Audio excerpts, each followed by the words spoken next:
still drive past motels at night. I don't stop. I don't slow down, but I look.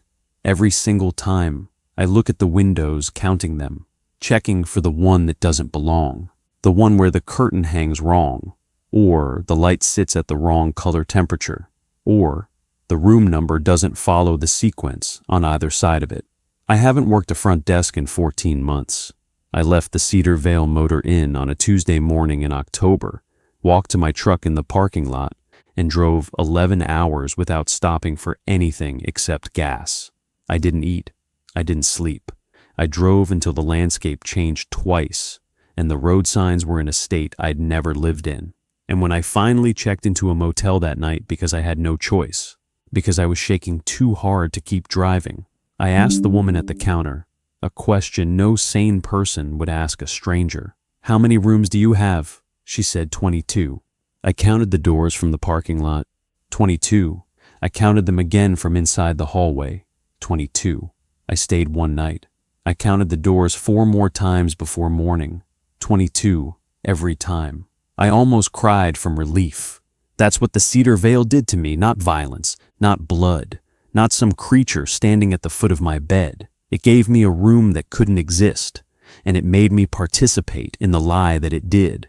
And now I can't stop counting doors and buildings I don't work in, looking for the gap, the architectural apology that tells me the walls remember what happened, even if no one else does. My name is Nolan Gage. I was 31 when I took the front desk position. I'm 32 now. And I'm telling this because I found something in my truck last week that I didn't put there, something I watched myself leave behind in a locked drawer 1,500 miles away, and I realize now that I didn't leave the Cedar Vale at all. I just stopped being in the building. That's not the same thing. I should start with why I was there. In the spring of that year, I was living in Braden, Missouri, a town that barely qualifies as one. My mother had passed in February, not suddenly. She'd been sick for a long time, and I'd moved back to Braden 2 years earlier to help, which meant I'd left a decent logistics coordination job in Columbia and replaced it with part-time work at a farm supply warehouse 20 miles away. When she died, I had about $4,000 in savings, a house that was hers and technically now mine, but still carried a lien from a medical payment plan I'd co-signed, and no job prospects in a county with a population smaller than most high school graduating classes. I wasn't desperate in the dramatic sense. I wasn't sleeping in my truck or going hungry. But I was watching my savings move in one direction, and I understood math. I had maybe 5 months before I started missing payments on the lien, and once that happened, the house, the only thing left, would go with it. So I started looking.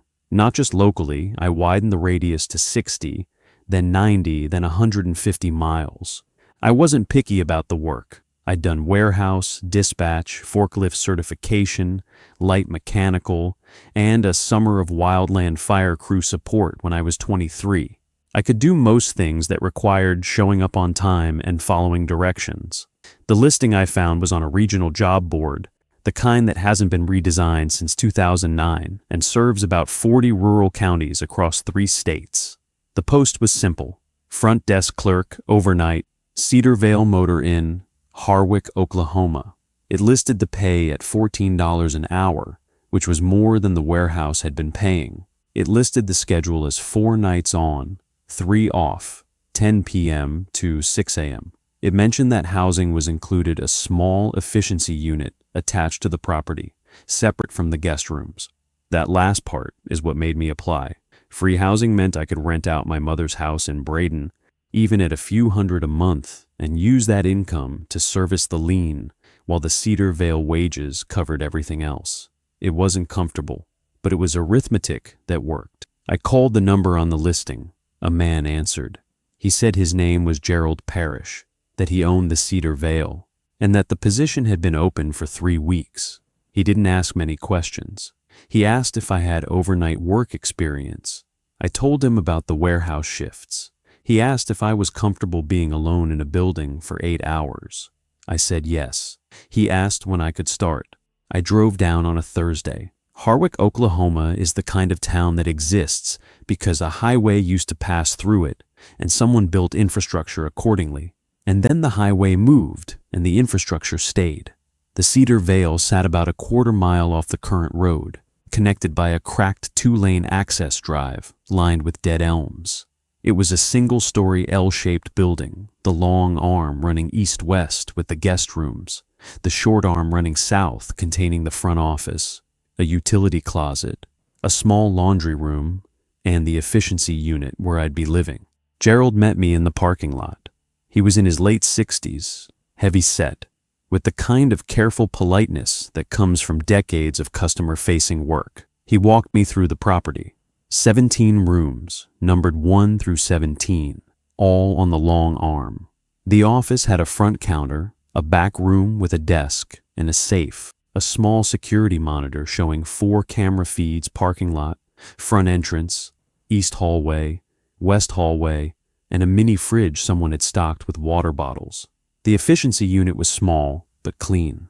Bed, bathroom, kitchenette, a window facing the back field. Gerald said the previous clerk had used it for about 7 months before leaving. He didn't say why the previous clerk left, and something about the way he moved past the subject told me not to ask. He showed me the check-in system, which was half digital and half paper. A desktop computer from maybe 2014 ran the reservation software, but every check-in also got a carbon copy registration card filled out by hand. Gerald was specific about this. Both systems had to match. If someone checked in digitally, the paper card had to be completed before the guest received a key. If the paper card was filled out first, the digital entry had to be logged before the end of that clock hour. I know it seems redundant, he said, but the paper trail matters here. It's always mattered. He opened the desk drawer in the back office. Inside was a 3-ring binder, maybe 40 pages, with a plain blue cover. No label on the front. This is the operations manual, he said.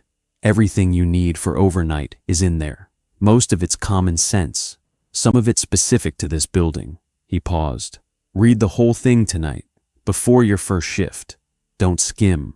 He left around 6 that evening. I ate a sandwich from a cooler I'd brought, unpacked my bag into the efficiency unit, and sat down with the binder at the front desk. The first 15 pages were normal.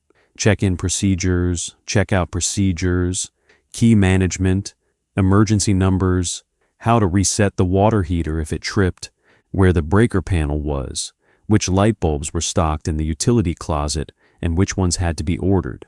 There was a page on noise complaints, a page on what to do if someone showed up visibly intoxicated, and a page listing the room rate structure, a weekday rate, a weekend rate, and a weekly rate that almost nobody used because almost nobody stayed that long. Page 16 is where it changed. At the top of the page, in a different typeface than the rest of the binder, slightly smaller, slightly more compressed, as though it had been typed on a different machine or at a different time, was a header that read, Property-Specific Overnight Protocols. Below it was a list, not long, 12 items. But the tone shifted so completely from the rest of the binder that I read the first 3 entries twice to make sure I hadn't accidentally skipped into someone's personal notes. The first one said, between 11:45 p.m. and 12:15 a.m., do not walk the east hallway for any reason. If a guest calls the front desk during this window reporting a noise, light issue, or any other concern from rooms 9 through 17, tell them you will address it after 12:15. Do not explain why. The second one said, if a guest attempts to check in after 1 a.m. and requests a specific room number by name, do not honor the request. Assign them the next available room using the computer system only. Do not open the paper registration binder until the guest has accepted the assigned room. The third one said, room 12 is permanently occupied. Do not enter it. Do not assign it. Do not open the registration card for room 12 under any circumstance. If the system shows room 12 as vacant, the system is wrong. Override it manually and mark the room as occupied. The guest in room 12 has been registered since before the current ownership and does not check out. I stopped reading. I went back to the third entry, and read it again, then a third time. Then I looked at the binder's front section, at the room rate page, and counted. Rooms 1 through 17, listed with individual rates. Room 12 was on the list. It had a rate same as any other standard queen room. But next to the rate, in handwriting so small I'd missed it the first time, someone had written in blue ink, N/A, see page 16. I flipped back to page 16 and continued. The fourth protocol said, the key to room 12 is not on the pegboard. Do not search for it. If you find a key labeled 12 anywhere on the property on the counter, in the lost and found, on the floor of the hallway, place it in the brown envelope in the top drawer of the back office desk and seal the envelope. Do not unseal a previously sealed envelope. The fifth said, if a noise comes from room 12 between 2 a.m. and 4 a.m., it does not require a response. Log it in the overnight ledger as noted, no action. Use that exact phrasing. The sixth protocol said, once per shift between 3 a.m. and 3:30 a.m., check the registration card box behind the front counter. If a new card has appeared for room 12, place it in the brown envelope with the key. Do not read the card. If you have already read the card before realizing which room it belongs to, write your name on the back of the card before sealing it. That's the one that made me close the binder. Not because it was the most frightening, though it unsettled me in a way I couldn't articulate. It was the instruction to write my name on a card I wasn't supposed to read for a room I wasn't supposed to enter, belonging to a guest who had never checked out. Why would my name matter? I opened the binder again. I finished all 12 protocols. I'll share the rest as they became relevant, because they did, each one over the nights that followed. But I want to be clear about something. These weren't scrawled warnings from a paranoid predecessor. They were formatted. They were paginated. They were printed in the same typeface, that slightly compressed, slightly different typeface, and they were bound into the binder between the operational manual and the emergency contact appendix, as though they had always been there, as though they were just another section of the job. Gerald hadn't mentioned them. He hadn't said, you'll notice some unusual instructions, or some of this might seem strange. He'd just told me to read the whole thing. My first shift started at 10. The parking lot was empty. The hallway was empty. The monitor showed 4 feeds of nothing asphalt, a glass door, beige carpet in 2 directions.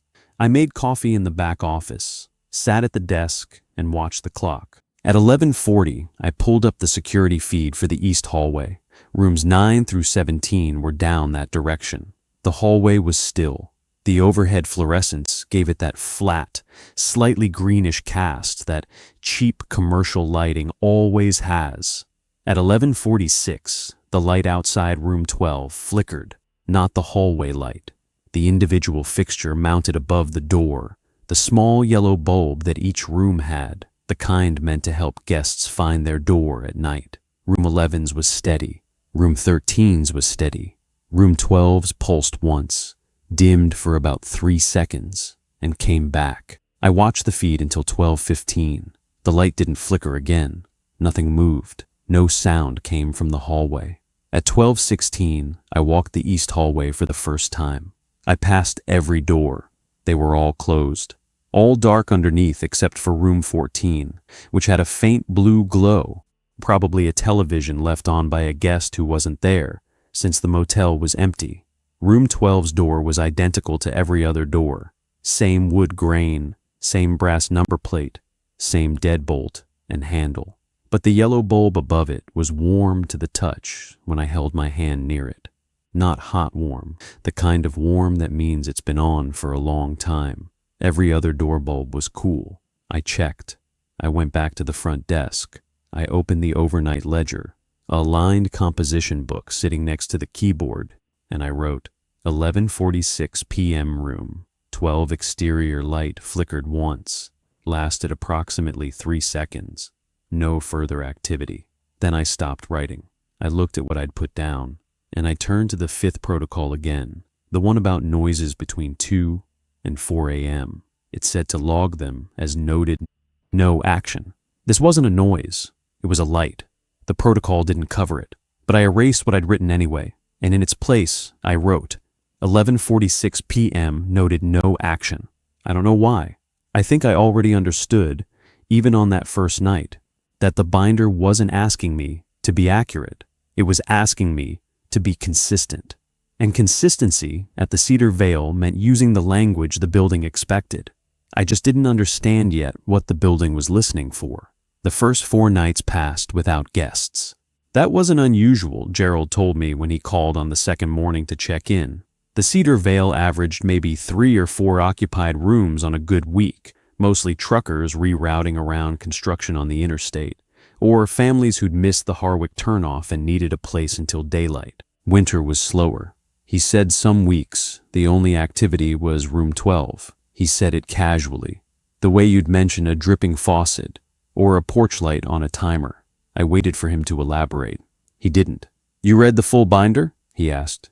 "Yes, sir." "Any questions?" I had about 40. I asked none of them. Something about the way he'd said, "any questions," felt less like an invitation and more like a test, the kind where the right answer was no.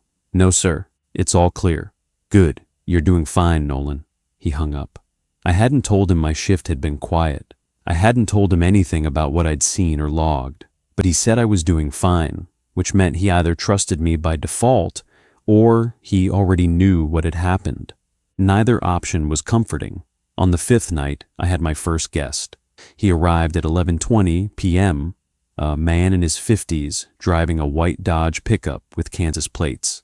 He wanted a single room, one night. I checked him in digitally, filled out the paper registration card, and assigned him room 6 using the computer. He paid cash. I gave him the key, an actual brass key, not a card, because the Cedar Vale had never upgraded, and he walked down the west hallway without saying much. I watched him on the monitor. He entered room 6. The door closed. The hallway went still. At 11:46, the light above room 12 flickered again. Same pattern. 1 pulse, 3-second dim, recovery. I'd seen it every night since I started. Same time, same duration, same room. I logged it the way I'd been logging it, noted no action.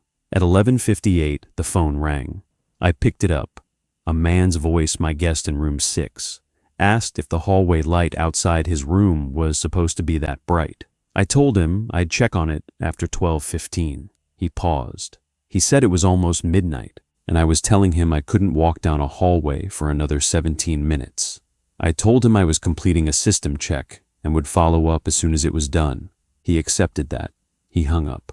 At 12:16, I walked the west hallway. The light outside room 6 was normal, no brighter than any other. I knocked lightly and told him through the door that the lighting looked standard from the hallway. He didn't respond. I assumed he'd fallen asleep. At 2:14 a.m., I heard the first noise from room 12, not through the monitor, through the building. I was sitting at the front desk, which was at the junction of the 2 hallways, and the sound came from the east corridor. It was faint, a single creak, like someone shifting weight on a bed frame. The kind of sound you'd hear through a motel wall if the person next door rolled over in their sleep. Room 11 was empty. Room 13 was empty. Every room on the east side was empty. The only guest in the building was in room 6, on the opposite end of the west hallway. I opened the binder to Protocol 5. If a noise comes from room 12 between 2 a.m. and 4 a.m., it does not require a response. Log it in the overnight ledger as noted no action. I logged it. I sat back down, and 15 minutes later, I heard it again, the same creak, but followed by a second sound. Not a creak this time, a drawer. The slow pull of a wooden drawer sliding open on old runners. The kind of sound that has friction in it, and weight, and intention. I logged it. Noted no action. At 2:47, the sound changed again. This time, it was water. Not a burst or a rush, a thin, steady stream, like someone turning a bathroom faucet to a quarter of its capacity and letting it run. It lasted about 90 seconds. Then it stopped. I logged it.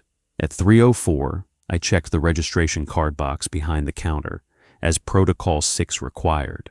The box was a small wooden tray, maybe 8 inches by 5, mounted to the inside of the counter at waist height. I'd checked it every night. It had always been empty. Tonight there was a card.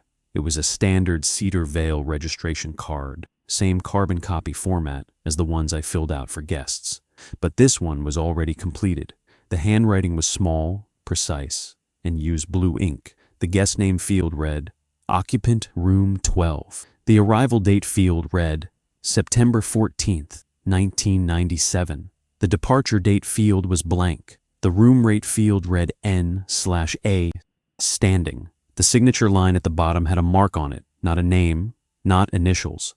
A small symbol, a triangle, drawn carefully with a single straight line through its center from apex to base. I read the whole card before I realized what I'd done. Protocol 6. If you have already read the card before realizing which room it belongs to, write your name on the back of the card before sealing it. I turned the card over. The back was blank almost. In the upper left corner, in pencil so faint I had to tilt the card under the desk lamp to see it, someone had written a name, not mine, Darren Whitley. Below it, in slightly darker pencil, another name, Joyce Mumford. Below that, a third, Patricia Kell. 3 names. 3 people who had read the card before me. 3 people who had worked this desk and checked this box and found this card and been told to write their name on the back, just as I was being told now. I got a pen. I wrote Nolan Gage below Patricia Kell's name. Then I placed the card in the brown envelope from the top drawer, the one that was supposed to hold any room 12 key I found. The envelope was not empty. Through the paper I could feel something small and flat already inside. I didn't open it. I sealed the envelope, put it back in the drawer, and closed the drawer. My hands were steady. My breathing was normal. I want to be clear about that. I wasn't panicked. I was unsettled the way you get when you realize a pattern you've been watching is older and deeper than you thought. The card had been registering Room 12's guests since 1997. 3 clerks before me had found it, read it, and added their names. The system wasn't new. It wasn't a mistake. It had been operating for at least as long as the binder had existed, and probably longer. The rest of that night was quiet. The guest in Room 6 checked out at 5:50 a.m. without complaint. I finished my shift, walked to the efficiency unit, and slept until mid-afternoon. When I came back to the desk, at 10 that evening, the brown envelope was still in the top drawer, still sealed, but the overnight ledger, which I'd left closed on the desk, was open to a new page. At the top, in handwriting that was not mine, but resembled the same compressed, deliberate style from the registration card, someone had written a single entry. 3:04 a.m. card retrieved. 4th name added. Envelope sealed. Sequence intact. No one had been in the building. Gerald didn't visit during the day. He'd told me he lived 40 minutes away and only came by on Mondays for maintenance checks. The guest had left before 6. The efficiency unit's door was locked from inside while I slept, and the only entrance to the front office required passing the security camera, which I checked. No one had entered. The ledger had written itself, or something had written in it, something that was keeping track of the same sequence I was, except from the other side. I didn't erase the entry. I didn't cross it out. I turned to the next blank page and started my shift log fresh, and I left that page exactly as it was, because I understood by then that the ledger wasn't only mine. It belonged to the building. I was a guest in its record-keeping the same way Room 12's occupant was a guest in its hallway. We were both filed. The only difference was that I could still leave the building between shifts. On the 7th night, I found the second set of protocols. They weren't in the binder.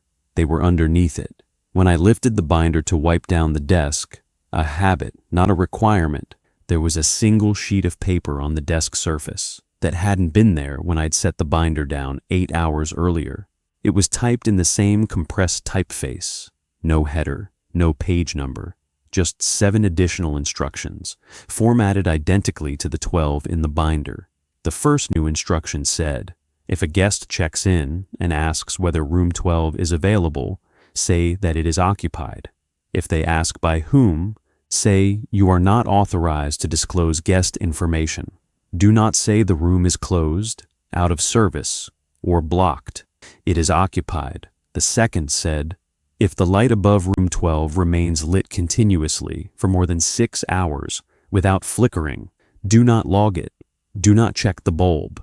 Do not mention it in any communication with the owner. The third said, beginning on your 10th shift, the registration card box will produce a new card every third night. Each card will contain a different arrival date, but the same guest information. Place each card in a new brown envelope. When the drawer can no longer hold additional envelopes, request a second drawer from the owner without explaining why. If the owner asks why, say it is for overflow filing. I stopped on the third instruction.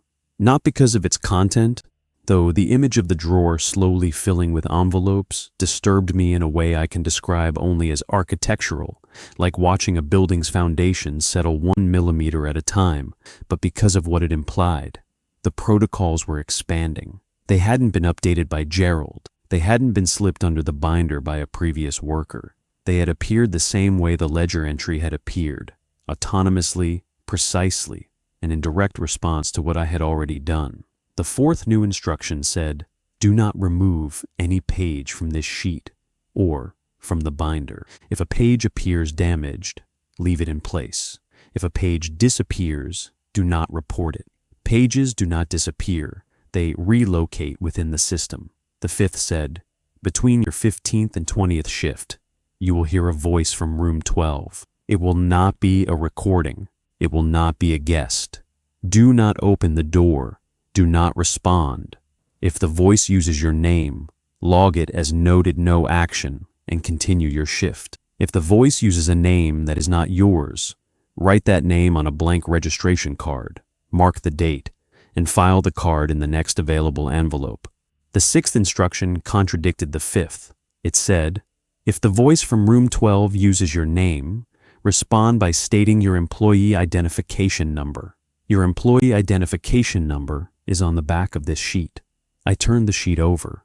There, centered on the page, was a 6-digit number, 041297. Below it, in the same blue ink and same handwriting that had appeared on the room 12 registration card, was a short sentence.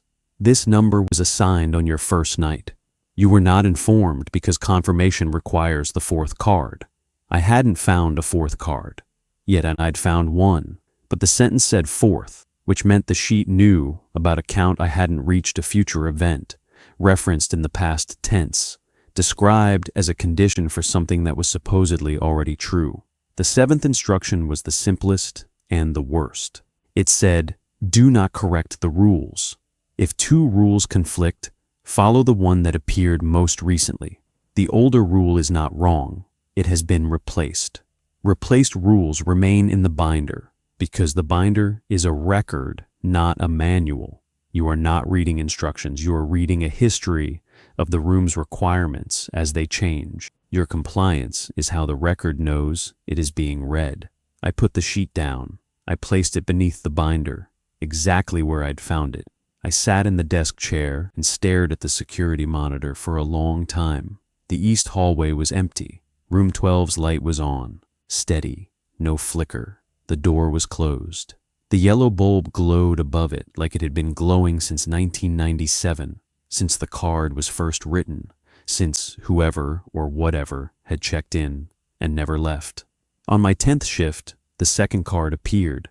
Same format, same guest name, occupant room 12, same blank departure date, but the arrival date was different, March 22nd, 2001, and the triangle symbol on the signature line was drawn in darker ink, as though it had been traced over. I didn't read it fully before recognizing it. I wrote my name on the back below the same 4 names, including my own from the first card, sealed it in a new brown envelope, and placed it in the drawer beside the first.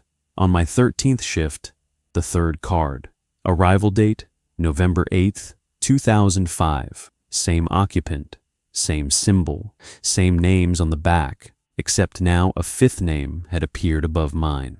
Gerald Parrish, Gerald's name, on the back of a card he'd never told me about, in a sequence he'd never mentioned, written in the same pencil as the others. Gerald wasn't just the owner. He'd been a clerk. He'd done this job. He'd found the cards, read them, written his name, and then, at some point, he'd moved from the back of the card to the front of the building from the person being filed to the person hiring the next person to be filed. I wanted to call him. I wanted to ask how many envelopes he'd sealed, how many names were on the backs of the cards by the time he'd stopped, what the voice had said when it finally spoke, and why he had let me walk into this job without a single honest word about what it was.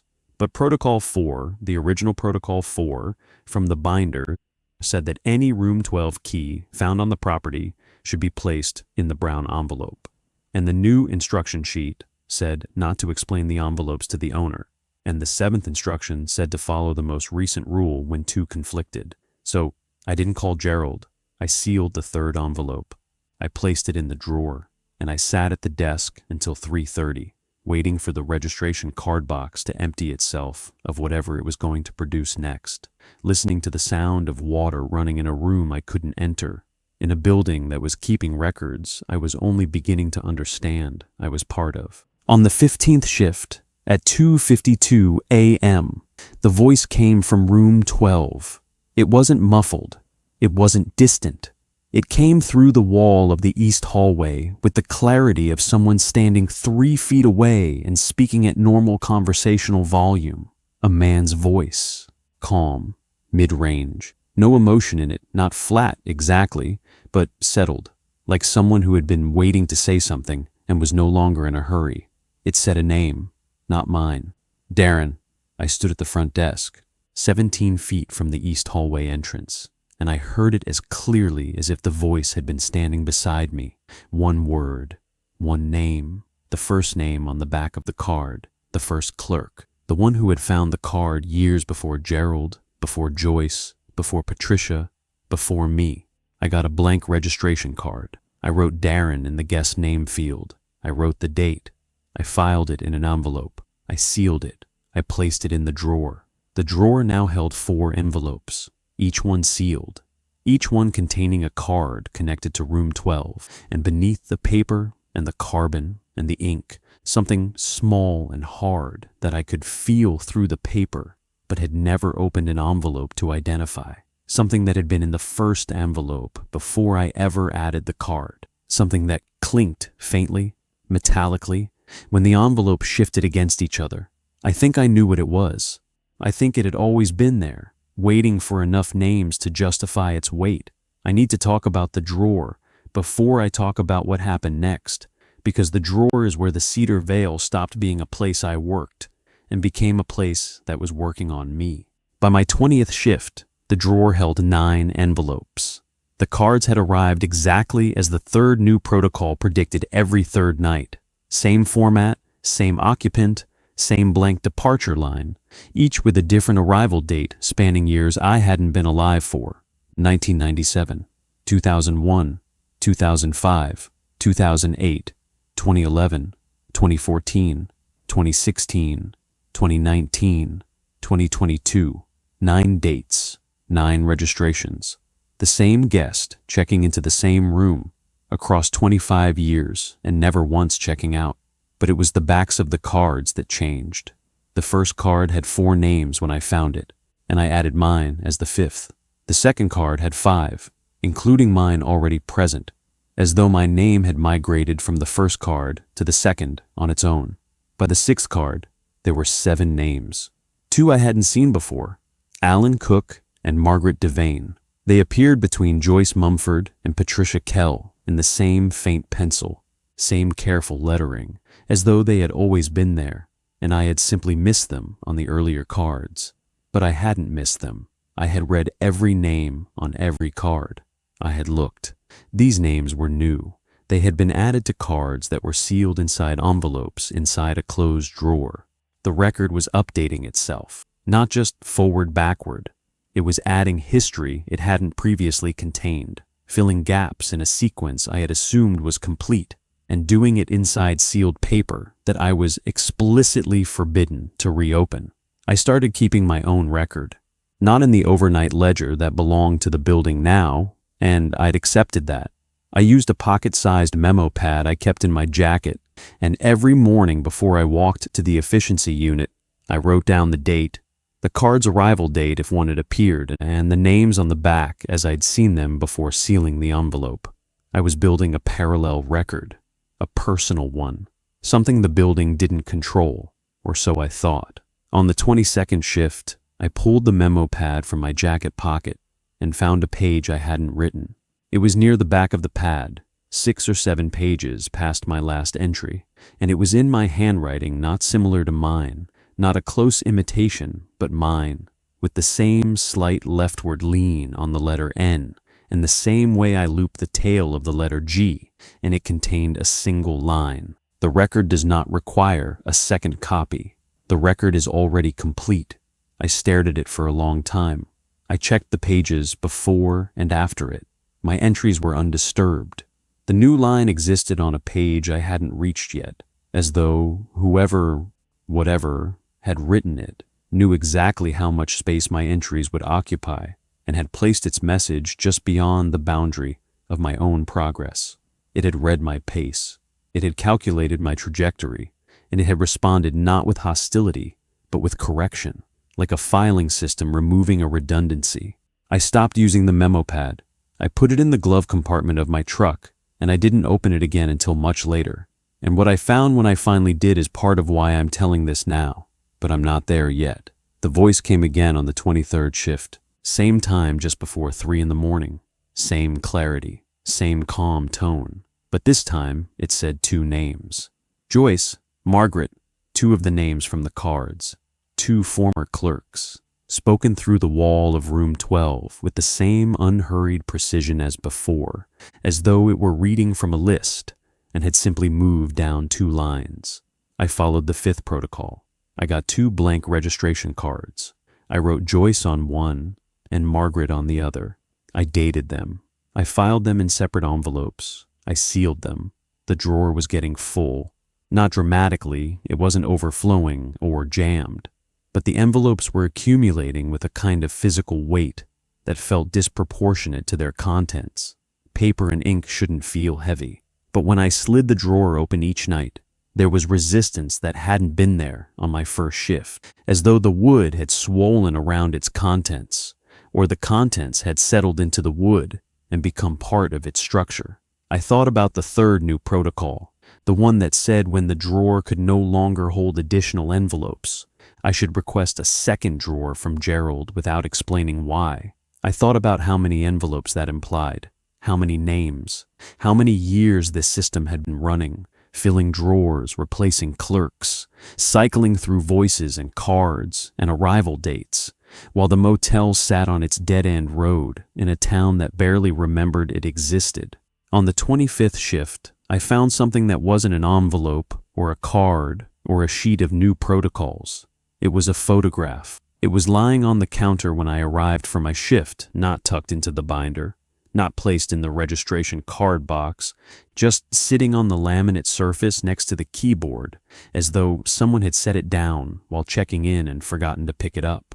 It was a Polaroid, slightly yellowed, with the matte finish and rounded corners of a picture taken in the late 1990s. It showed the east hallway of the Cedar Vale, shot from approximately where the front desk met the corridor entrance.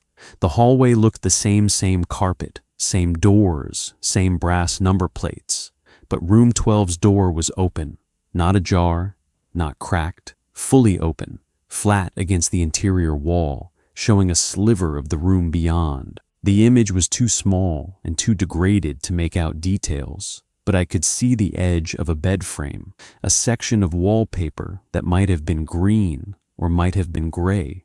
The color had faded, and on the bed, centered and deliberate, a dark shape that could have been a binder or a book or a folded piece of fabric, something placed, not discarded.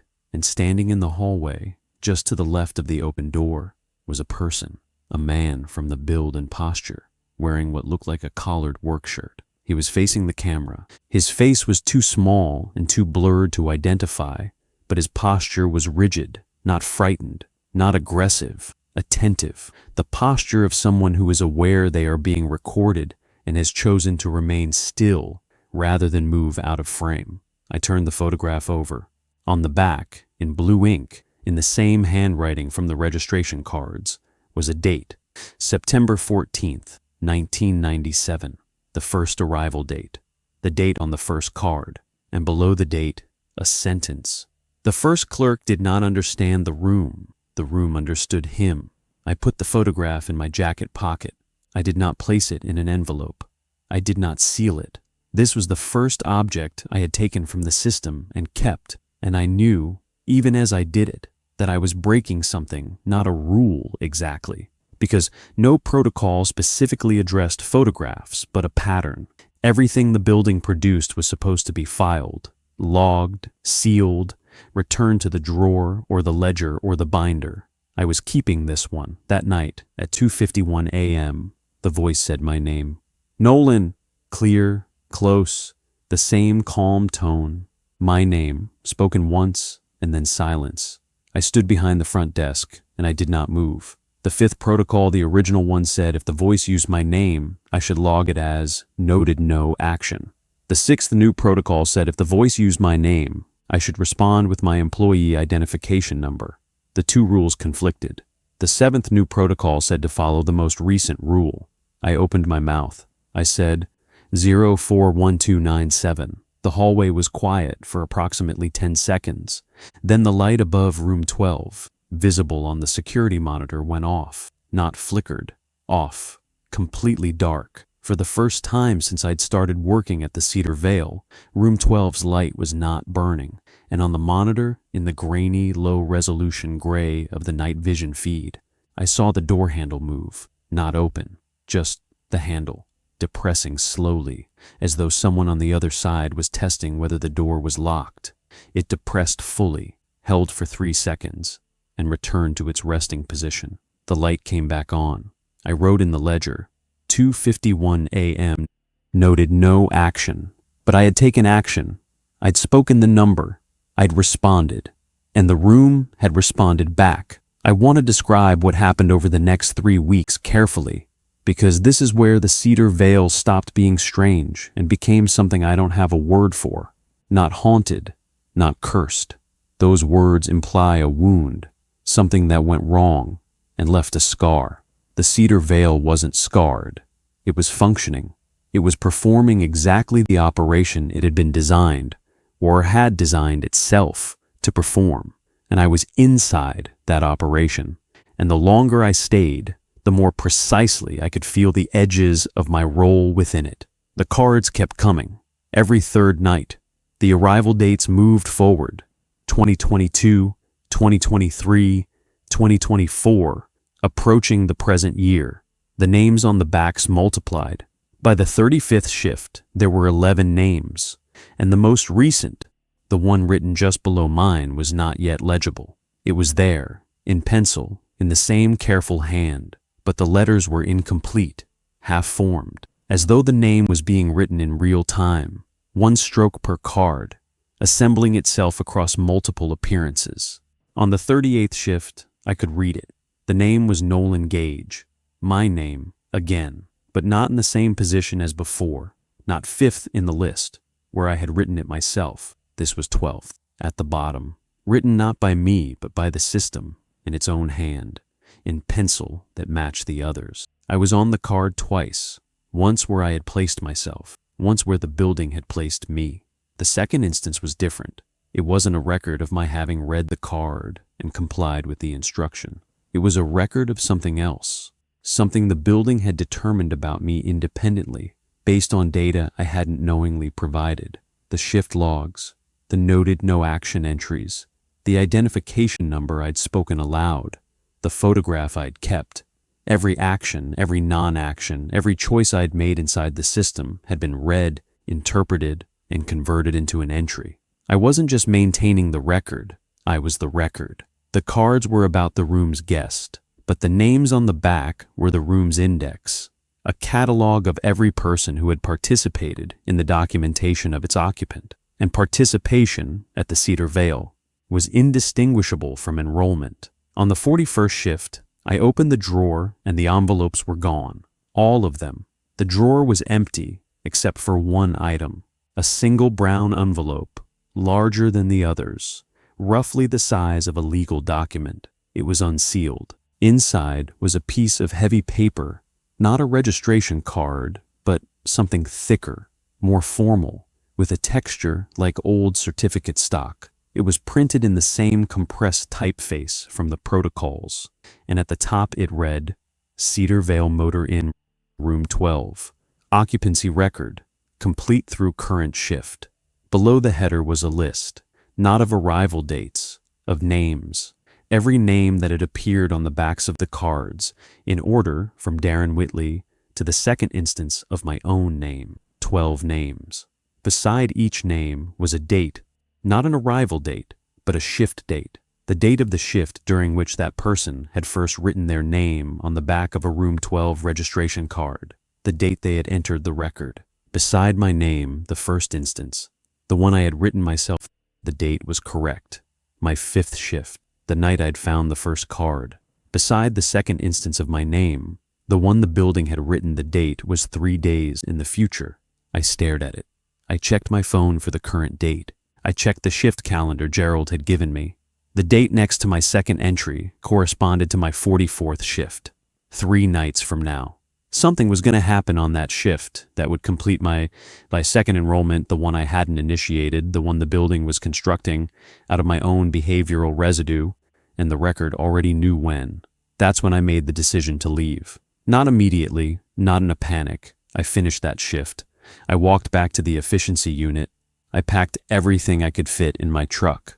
And I sat on the bed and thought about it for a long time, because leaving meant losing the housing, losing the income, and almost certainly losing the house in Braden. The math I'd built my life around for the past 2 months would collapse in a week. But the alternative was being present for whatever the Cedar Vale had scheduled for shift 44. And I understood, with a clarity that felt borrowed, as though the building itself had lent me enough comprehension to recognize the shape of what was coming, that the 44th shift was not a punishment or a trap. It was a filing date, an administrative action, the completion of a process that had been running since the night I'd spoken my identification number into an empty hallway and the door handle had moved in response. I left the next morning. I told Gerald by phone that I was quitting, effective immediately. He was quiet for a long time. Then he said, "How many envelopes?" 13, I said. "But they're gone now. There's just the one. The summary." "Yes." Another silence. Then, "I made it to 16 when I worked the desk. 16 envelopes before the summary appeared. It took me almost 5 months." He paused.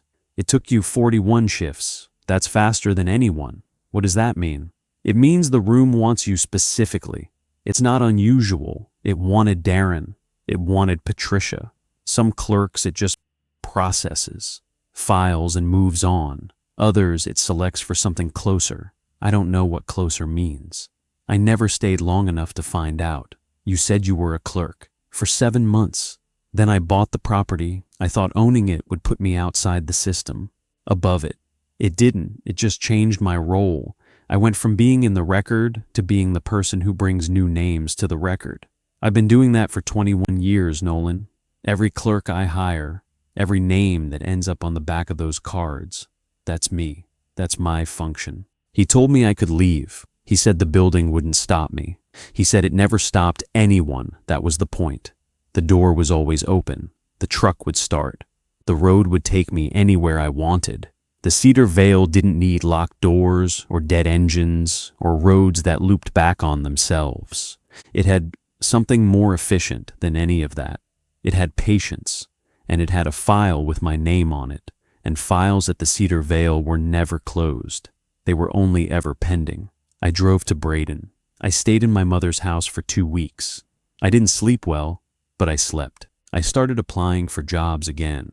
I tried to convince myself that the Cedar Vale was a building, and buildings don't follow people, and whatever had happened inside those walls was contained by those walls. On the 15th day, I went to my truck to drive to a job interview at a grain elevator 30 miles north. I opened the glove compartment to get my insurance card. The memo pad was there, where I'd left it weeks earlier.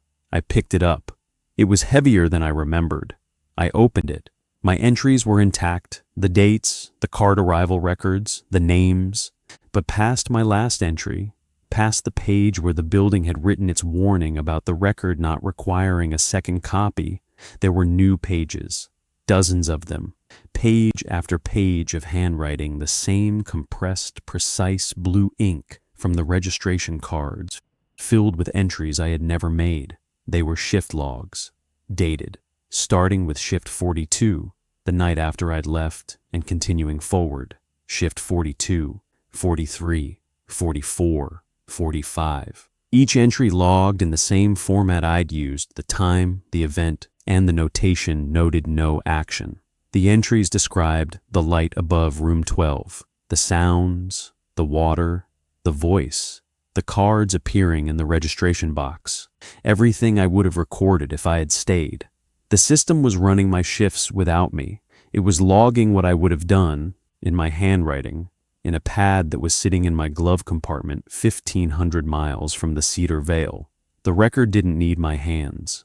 It had already learned them. It had studied 41 shifts of my penmanship, my phrasing, my logging rhythms, and it had replicated me not as a person, but as a function, as a clerk, as the thing that writes noted no action when the room makes a sound in the dark. I closed the memo pad. I drove to the interview. I got the job. I moved forward. But last week, 14 months after I left, I found the memo pad in my glove compartment again. I'd thrown it away. I'd put it in the kitchen trash in Braden, buried it under coffee grounds and junk mail, and taken the bag to the curb. That was 13 months ago. It was back. Same pad, same cover, same entries. But the shift logs in the back had advanced. They were current dated through last week. The Cedar Vale's overnight record was still being kept, still being attributed to me, and the pad was functioning as a remote ledger that I could neither discard nor destroy. I opened it to the most recent entry. It was dated 2 days before I found the pad. 2:51 a.m. It said, room 12, door opened. Occupant exited. Hallway clear. Occupant proceeded to front desk. Registration card reviewed. Fourth name confirmed. Below that, one more line. Null engage status. Permanent pending. Return not required. Return anticipated. I don't know what permanent pending means. I don't know what return anticipated means. I don't know if the occupant of room 12, the guest who checked in on September 14, 1997, and has never checked out, actually left the room that night, or if the record is describing something that hasn't happened yet in the same past tense it uses for everything. The Cedar Vale doesn't distinguish between events and entries. At a certain point, there is no difference. The record says it happened. The room confirms it. And the clerk, whoever is serving as the clerk, wherever they are, whether they know it or not, writes, noted no action, and moves on. I'm the clerk. I've been the clerk since my 5th shift. When I wrote my name on the back of a card I wasn't supposed to read, and I'll be the clerk until the record decides I'm something else, something closer to the room, closer to the occupant, closer to the thing that checks in and doesn't leave. I drive past motels at night. I count the doors. I check the windows for lights that shouldn't be on. And every morning before I start my truck, I open the glove compartment and check the memo pad for new entries. Because as long as the entries are being written in my handwriting by something that isn't me, I know I'm still outside the building. I know the room is still waiting. I know the file is still pending. The morning I open that pad and find nothing, no new entries, no shift logs, no timestamps, that's when I'll know it's over. Not because the system stopped, because it won't need to write the entries anymore, because I'll be there to write them myself. If you're reading this and you've ever worked overnight at a place that kept records, you didn't fully understand a binder with pages you didn't add, a log that knew things before you wrote them, a drawer that filled itself while you weren't looking. Check the back of whatever document first asked for your name. If your name is there once, in your own handwriting, you participated. If your name is there twice, and the second time isn't yours, you've been filed. And if there's a date next to the second instance, a date that hasn't come yet, don't go to work that day. Don't go to work ever again. Leave, drive. Count the doors wherever you end up, and make sure the number matches every time, because the room that's waiting for you doesn't need you. to come back. It just needs you to stop counting. If this story satisfied that quiet, restless thing that keeps you awake at night, subscribe to this channel because there are more confessions waiting in the archive, and you don't want to miss the next one. And leave a comment telling me, would you have stayed or would you have walked out into the dark?